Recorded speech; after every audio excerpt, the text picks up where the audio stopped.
બનાસકાંઠાના લાખણી તાલુકામાં મેઘ તાંડવ જેવી સ્થિતિ છે। લાખણીમાં 4 કલાકમાં 8 ઇંચ વરસાદ પડ્યો છે। અનરાધાર વરસાદથી ખેતરો બેટમાં ફેરવાઈ ગયા છે। અનેક ખેતરોમાં કેળસમાં પાણી ભરાતા હાલાકી સર્જાય છે। વરસાદથી મગફળીના પાકને ભારે નુકસાન થયું છે। લાખણી થરાદ હાઈવે પર પાણી ફરી વળ્યા છે।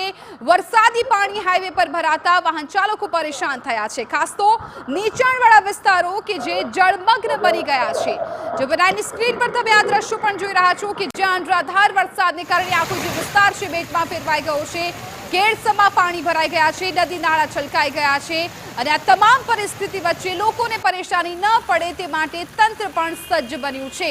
ભારે વરસાદથી ખેતરોમાં પાણી ભરાઈ ગયા છે, રોડ રસ્તાઓ પણ પાણી થઈ ગયા છે। એક્સક્લુઝિવ દ્રશ્યો તમે જોઈ રહ્યા છો કે જ્યાં રોડ પર મુખ્ય હાઈવે પર કેટલા પાણી ભરાયા છે આ દ્રશ્યોમાં જોઈ શકાય છે। વાહનોના પૈડા ડૂબી જાય એ પ્રકારનો માહોલ છે ત્યાં છવાયો છે।